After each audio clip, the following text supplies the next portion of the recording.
She did not even notice when the door closed behind her, and that small mistake was about to change her entire life.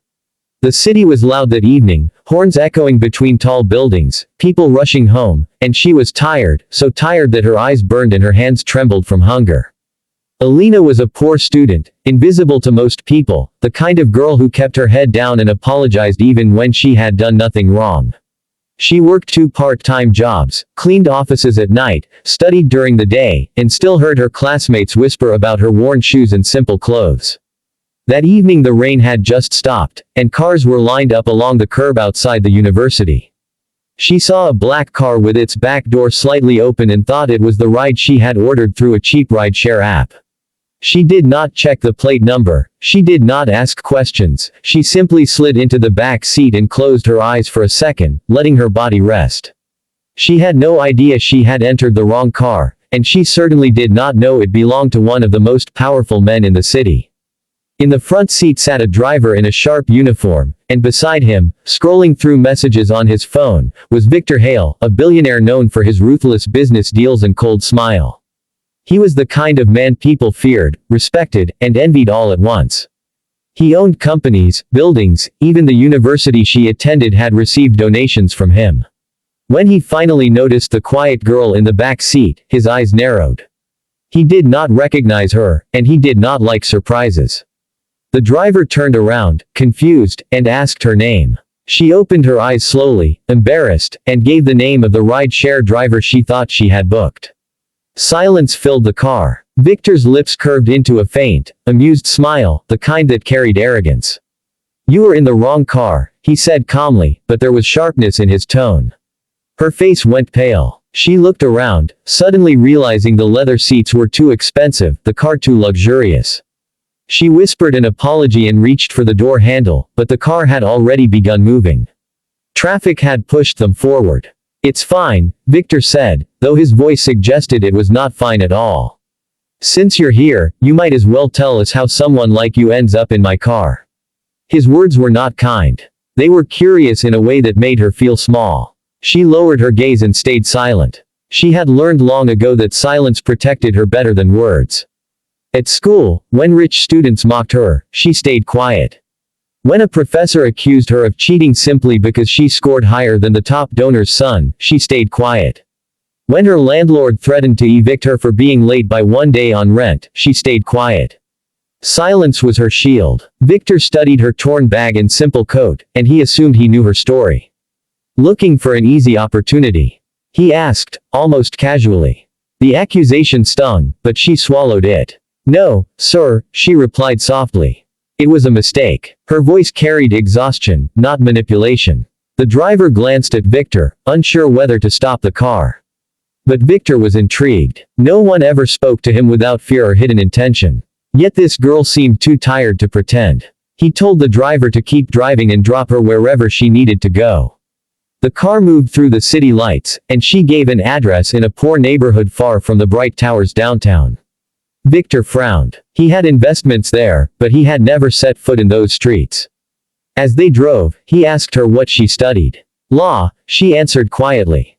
That caught his attention. "Ambitious," he said, a hint of sarcasm in his voice. "Do you think the law protects people like you?" She hesitated, sadness filling her chest. "I hope so," she said after a moment. He laughed softly, not cruelly, but dismissively. "Hope is expensive." She nodded, as if she already knew that. The car finally stopped near a cracked sidewalk in an old apartment building with peeling paint.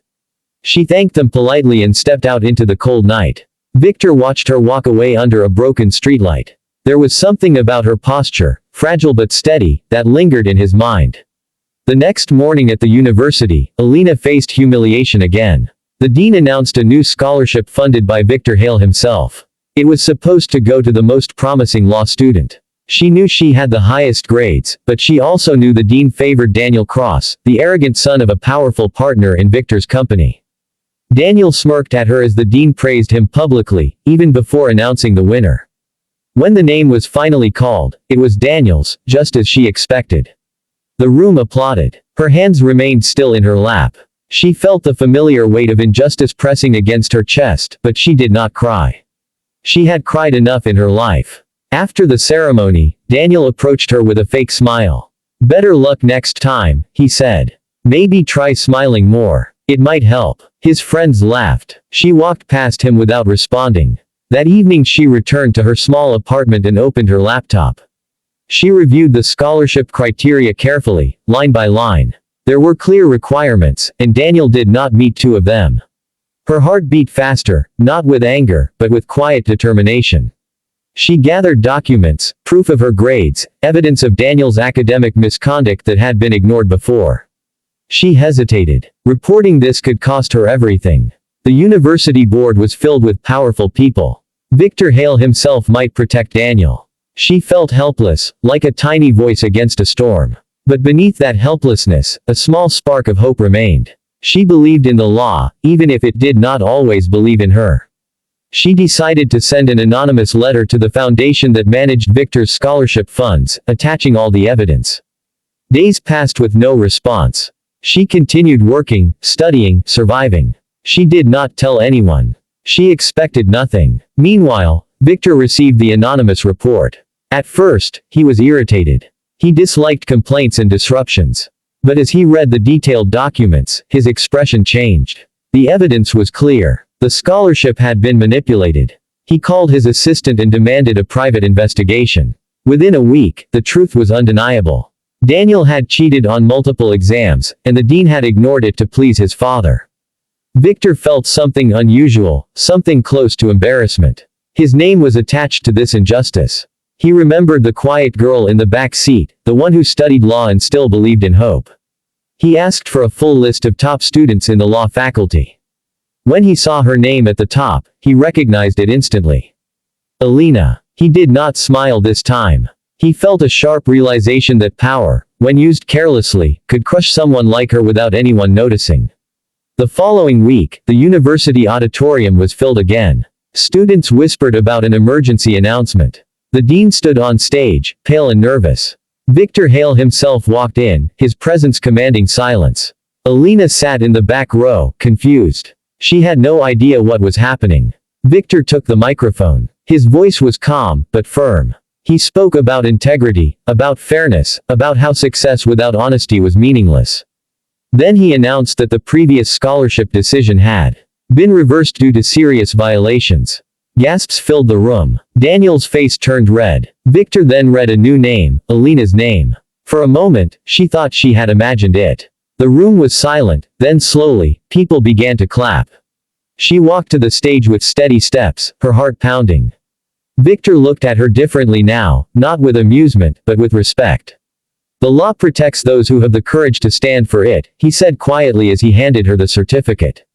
Their eyes met briefly. She did not smile widely, she did not cry. She simply nodded, grateful but composed. The justice she had hoped for had arrived, not loudly, not dramatically, but firmly.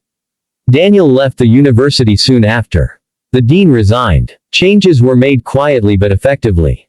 And Alina, the poor student who had once entered the wrong car, continued her journey, not as a victim, but as someone who had proven that patience and quiet strength could move even the most untouchable power.